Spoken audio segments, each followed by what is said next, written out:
Good afternoon, UVM. I'm Luke Gajewski. And I'm Abby Parker. And here's what happened at UVM this week. The Bailey Howe Library is considering hiring security guards to deal with an increasing drug problem within its walls.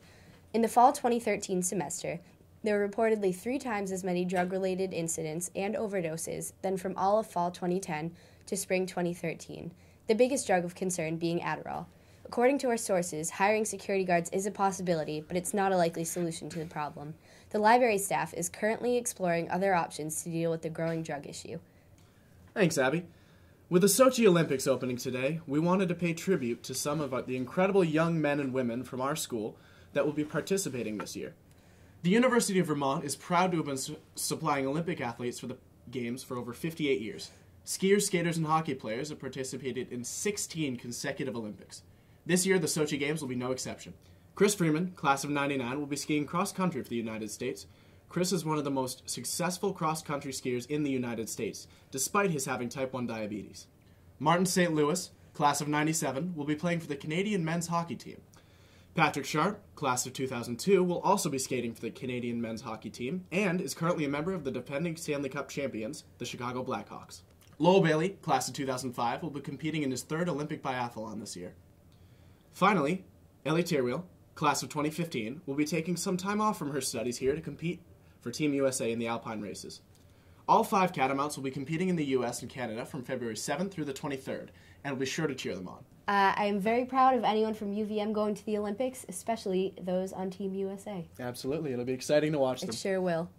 The Catamounts men's basketball team scored a season high of 93 points against UMaine Tuesday night at home, gaining 28 points over the Black Bears in front of a packed gym of over 2,000 people. Senior guard and captain, Sandro Charismo, was honored before the game for reaching 1,000 points in his career, the 31st Catamount to do so. The Cats garnered their 3rd straight victory and improved to a 9-1 in America East and 15-9 overall. Congrats to the whole team. This week saw the return of a favorite student media publication after a period of uncertainty in the form of lost layout space. The Water Tower, a weekly student-run satirical newspaper with a strong readership across campus, was removed from the privilege of working on its layout in the Williams Art Department after claims from the building that the lab was too busy. After being hit hard with this development, the Water Tower staff members scrambled to find a new place to lay out the paper and have temporarily settled on the media lab in the basement of the library. The Water Tower luckily only missed 1 week's newspaper printing and released a new issue on January 28th. And they plan to continue releasing the paper regardless of space issues.